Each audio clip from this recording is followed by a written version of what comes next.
许皮蛋呢都要笑了，原来恒大的2万亿负债呀，只是一个毛毛雨，另外一个规模越来越大、迅速膨胀的负债呢，正在被越来越多的人关注啊，它就是城投的65万亿负债。在以往呢，没有人关心这个负债啊，必定房地产行情非常的好，各个地方的土地出让金呢也是收入非常的高，人们不担心城投的债会违约。但是现如今呢，随着房地产进入了一个瓶颈期，人们惊奇的发现，拿地的开发商呢是越来越少，哪怕在一些大的城市、一线城市啊。补拍的时候呢，也都是城投来托底，在这个时候呢，依然是拿地的开发商寥寥无几。在我看来呢，大家呢完全不用担心城投会违约啊。最近一件事呢，也是很好的证明了这一点，就是遵义的城投，165亿的负债成功展期20年。前10年呢只还利息，后10年呢才还本金，而且呢这个利息是从8%左右降到了3%到4%，利息呢也减了一半，最起码前10年是不可能违约了啊！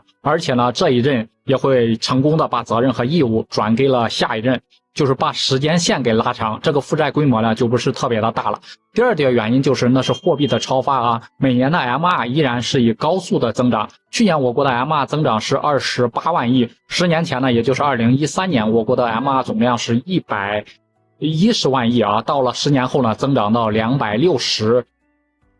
万亿啊。什么是 MR 呢？简单来说，就是我们这个经济体现如今市场上流通所有的货币以及银行储蓄里边所有的货币啊。简单来说呢，就是说这些钱都是央妈在这段时间印出来的。MR 越高呢，我们的负债规模相当于是越来越小。打个比方，假如说你在10年前欠了银行10万块钱，可能你觉得说这笔钱是太多了啊，但是10年后呢，在这个时候你再欠银行10万块钱，会感觉这真的一点都不多啊。随着整个时间的推移，伴随着 MR 的高速增长，我们的负债会越来越被稀释。现如今的156亿或者是65万亿啊，看起来是个天文数字，但是等到10年后、20年后，完全就不会有这样的感受了。就